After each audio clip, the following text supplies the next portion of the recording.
Hello and welcome to Cognito. Today we're going to dive into a really cool concept, a kind of hidden force that acts a lot like inertia, but inside electric circuits. It's a great question, right? Usually when you hear inertia, you think of physical stuff, like trying to push a heavy box. It's hard to get it moving, and once it's moving, it's hard to stop. Well, believe it or not, electricity has something just like that, and understanding it is absolutely key to how so many devices work. So what is this electrical inertia called? Well, the answer lies in a concept known as self-inductance.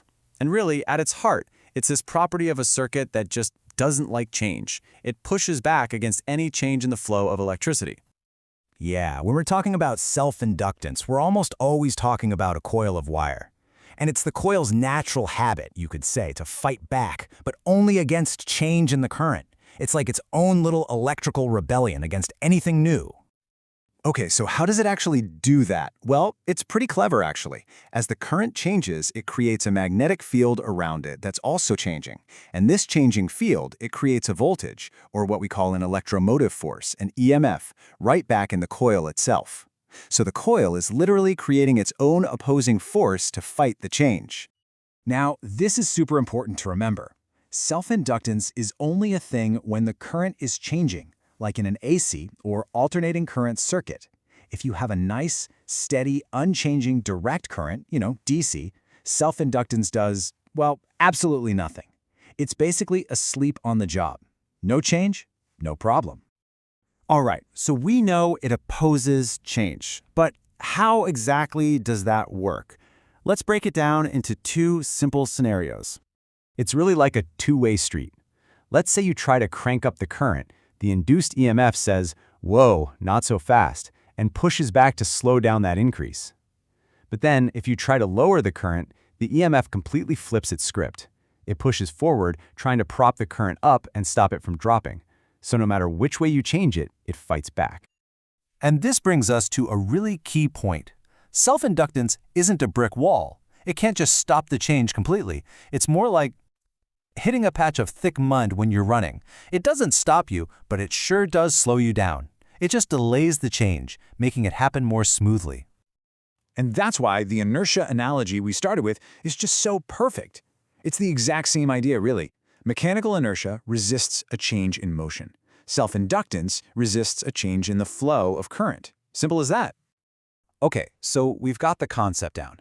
But in science and engineering, we need to measure things. So how do we actually put a number on this inertia? Well, for that, we need a unit. The unit we use for inductance is called the Henry, and we just write it with a capital H. It's named after Joseph Henry, an American scientist who did a lot of the pioneering work in this area. Now, the official definition can sound a little technical, but it's actually quite logical. A coil has an inductance of 1 Henry if you get 1 volt of that pushback EMF when the current is changing at a rate of 1 ampere per second. So it's just a way of measuring how much opposition you get for a specific amount of change. That leads to the next question, right? What actually makes a coil have a lot of inductance? Or just a little? What parts of its physical design control this inertia? It really comes down to a few key things. First, the number of turns in the coil. How many times is the wire wrapped around? That's a big one. Then there's the magnetic flux, which is basically how strong of a magnetic field it can create. And super important is what's inside the coil. We call that the core material. And the relationship here is pretty straightforward. You want more inductance? Just add more turns to your coil. Or use a core material that's better at creating a magnetic field.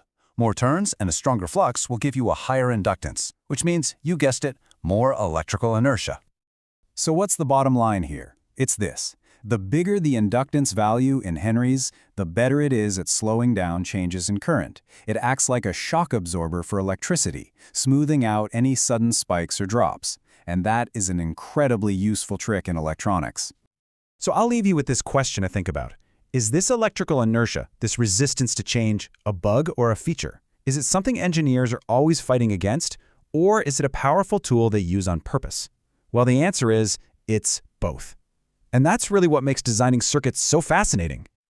Hey, if you found this little explainer helpful and learned something new, we would love it if you'd subscribe to Cognito.